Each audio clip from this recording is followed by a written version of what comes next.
Hello mga ka-viewers, mga kabarangay, meron na po tayo masarap na gulay. Ito na naman guys, maraming benepisyo po sa ating katawan. Yan guys, mag-i-slice na po tayo ng carrots. And yan, saka cauliflower and broccoli, sayote, and Wagyu beef. Start tayo sa carrots. Yan guys. Ang carrots po guys ay masarap po yan sa ating katawan. Yan guys, islicein natin ng pahaba. Saka broccoli. Meron po tayong broccoli guys. Yan. Mainam po yan sa katawan, broccoli. Masarap po yan guys. So mga ka-viewers, masarap po yan ang broccoli. Yan. Yan. So mag-i-slice po tayo.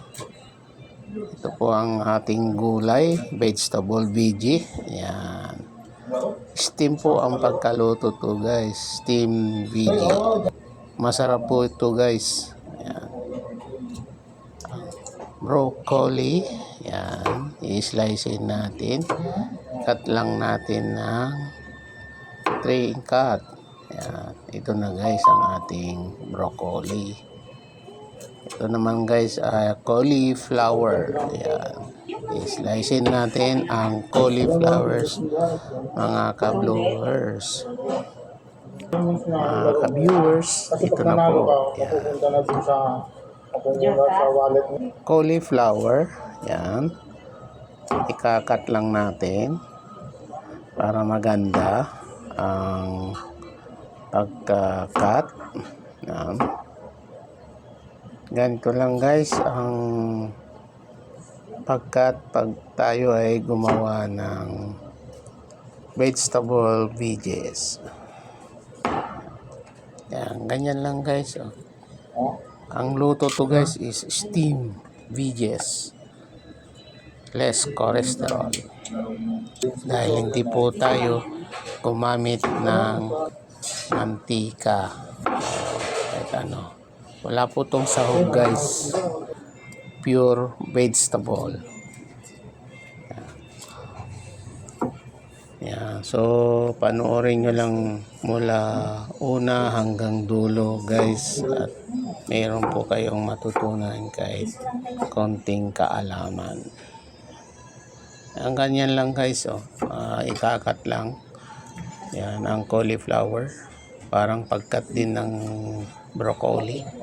Ganyan. Yan na guys ang ating...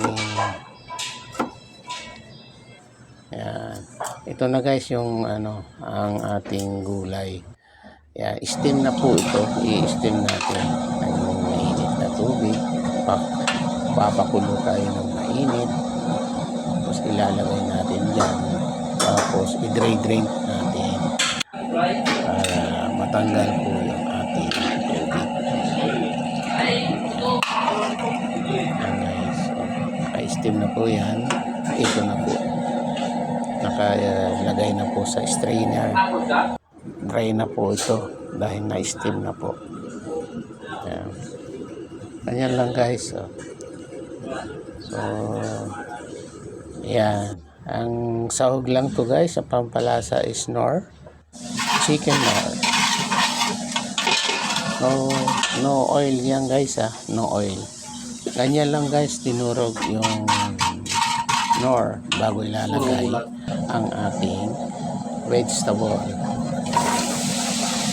So, hindi po tayo gumamit ng oil dahil less cholesterol. So, pure vegetables.